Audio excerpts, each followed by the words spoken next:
Indonesia announced plans to ban palm oil exports. Each year, Southeast Asia faces a worsening myriad of environmental and social problems. These range from climate change, destructive mining, unsustainable development projects, to environmental defenders getting arrested and even killed. It is clear that change needs to happen if we want to protect the natural and human populations in the region. Since 2022, there's an ongoing process to develop the region's first ever instrument for environmental rights under the ASEAN, or the Association of Southeast Asian Nations.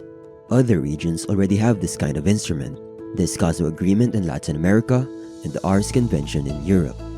In the region, there's the ASEAN Human Rights Declaration, adopted in 2012, which states that every person has the right to a safe, clean, and sustainable environment. But this has been insufficient. This new ASEAN instrument will build on the ASEAN Human Rights Declaration to focus more on environmental rights, or human rights to the environmental conditions we all need to live quality lives. The draft should uphold two types of environmental rights. First is substantive rights, or the rights where the environment directly affects whether we can enjoy or even have those rights. This includes civil and political rights, economic and social rights, cultural rights, and collective rights. Second is procedural rights, which are the steps needed to attain and safeguard substantive rights.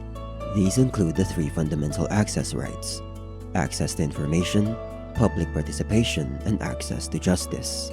For example, if a mine might be polluting water sources or violating the right to clean water, the people need to be able to demand information about the mine.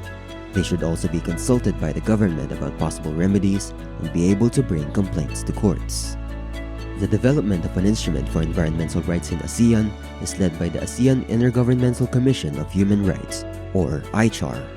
In 2022, ICHAR established the ASEAN Environmental Rights Working Group, a body tasked with developing a draft framework and consulting with stakeholders. The working group is composed of ICHAR representatives, experts in law, human rights, and the environment, and a few civil society representatives. After 5 working group meetings in a span of 2 years, the working group submitted a draft document to the ICHAR entitled ASEAN Declaration on the Right to a Safe, Clean, and Sustainable Environment in July 2024. After this, the ICHAR is supposed to deliberate and consult with ASEAN sectoral bodies and other stakeholders. It will then transmit the final document to the heads of ASEAN member states for their decision. If adopted, a regional implementation plan will be drafted. This should lay out how the declaration will be implemented and translated into regional and national policies. Despite the potential of this process, civil society already faced several hurdles in pushing for a truly progressive environmental rights instrument. At first, due to the alarming increase in environmental rights violations in the region, civil society pushed for a legally binding agreement more progressive than existing domestic laws and regional agreements. However, the document became a non-legally binding declaration, which is much more general and shorter than the first draft. This would mean that states are not legally compelled to follow the provisions in the document. In addition, there were critical elements that could not be agreed on by the working group, which are also at risk of being cut out.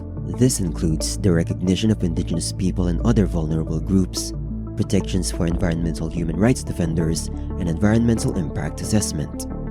The process has also been marked by a lack of representation, transparency, and civil society participation. There was no representative from indigenous people in the working group, and there was only around a month of public stakeholder consultations. The latest draft has also not been made public. Though the development of an environmental rights framework is a breakthrough, the current draft and its process have left civil society, especially environmental defenders, wanting more. But though the draft is under deliberations by ICHAR, it is not too late to assert a more progressive and comprehensive declaration, and hopefully an agreement eventually. We must come together to uphold and assert critical protections for defenders and vulnerable groups. Learn more on how you can act for environmental rights. Together, we can secure a safe and healthy future for the people and environments of Southeast Asia and beyond.